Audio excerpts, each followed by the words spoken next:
Beaucoup de personnes pensent que les actions et la mort de Patrice Lumumba ont eu aucun effet dans le monde. Justement, cette vidéo va te prouver l'exact contraire.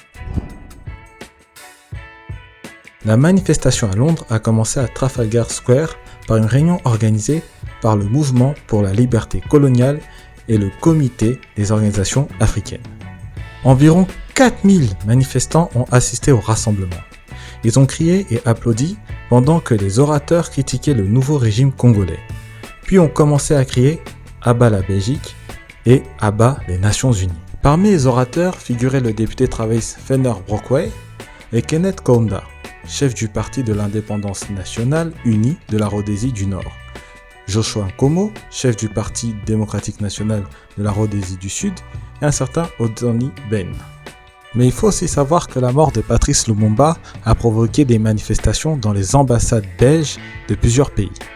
Par exemple, à Belgrade, l'ambassade de Belgique a été complètement saccagée. Et dans d'autres villes, des manifestants ont défilé avec des pancartes disant « Vous avez assassiné Lumumba, les Belges ». En Égypte, après de très longues manifestations, c'est carrément au Caire, l'ambassade de Belgique qui a été saccagée et brûlée. Concernant la Russie, il y a eu beaucoup de manifestations. Il y a même eu publiquement des condamnations fermes contre l'assassinat de Patrice Lumumba. Mais ce qui m'a intéressé, c'est la Chine. La Chine a organisé un immense rassemblement pour honorer Patrice Lumumba après sa mort. Dans cette vidéo, selon le journaliste, il y avait 100 000 Chinois, hommes et femmes, qui se sont rassemblés dans le stade des ouvriers, et qui ont observé 1 minute de silence pour protester contre la mort de Patrice Lumumba. C'est énorme.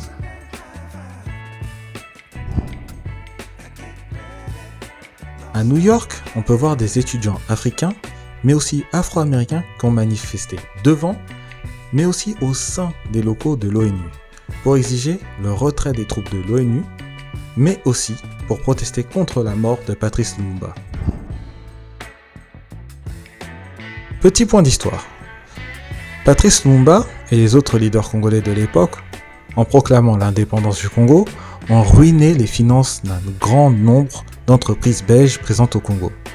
Ce qui a eu pour conséquence directe d'aggraver la crise économique déjà présente en Belgique. Et pour lutter contre cette crise économique, le gouvernement belge de l'époque lança un programme d'austérité, avec la fameuse loi unique. Tout de suite, une grève a été enclenchée entre décembre 1960 et janvier 1961, ce qui mena à l'une des plus grandes grèves de l'histoire de la Belgique. Selon plusieurs spécialistes, cette grève a eu plusieurs conséquences. La première, c'est l'aggravation de la crise économique en Belgique.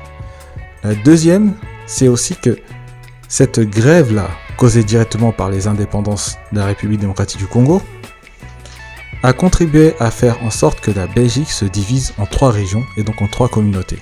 Pour conclure, on peut voir que la mort de Patrice Lumumba et son combat pour l'indépendance de la RDC ont eu un impact mondial et que ces actions ont contribué indirectement à la division du peuple belge.